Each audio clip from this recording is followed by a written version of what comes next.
Pasado na po sa Senado ang Mental Health Bill.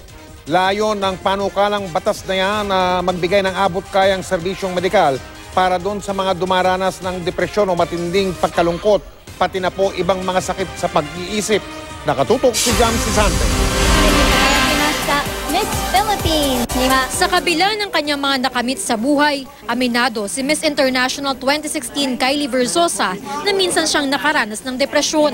Wala raw pinipili ang ganitong klaseng sakit, kaya isa sa kanyang mga advokasya ang pagpapalaganap ng kaalaman sa mental health. Pumunta si Kylie sa Senado kanina para suportahan ang Senate Bill 1354 o Mental Health Bill. Depression can happen to anyone at any social level. So it's a good day for the Philippines now, especially now that the government is recognizing the fact that mental health is indeed a need for the society as a whole. Sa botong 19-0, ipinasa ng Senado ang panukalang batas sa ikatlo at pinal na pagbasa. Layunin nitong isama ang mga sakit kaugnay ng mental health sa mga dapat tugunan ng gobyerno.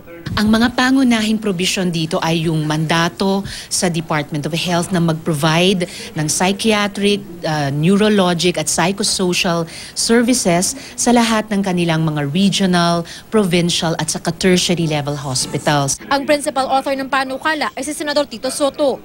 Ikinatutuwa ng iba pang mental health advocates tulad ng anak ni dating Pangulong Joseph Estrada ang pagpasa ng panukala sa Senado.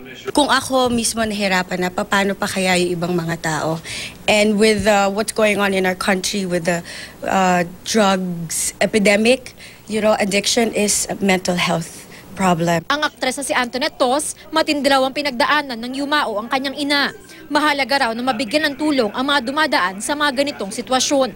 It's not something that you can really deal with on your own, and most people are afraid to talk about it, afraid to share that they're feeling bad or feeling low or feeling depressed, and it's very important to get help. Kailangan pa magpasa ng Kamara ng sarili nitong mental health bill at dapat pumirma ang Pangulo sa huling bersyon ng panukala bago ito maisabatas. Jamsi Sante, nakatutok, 24 oras.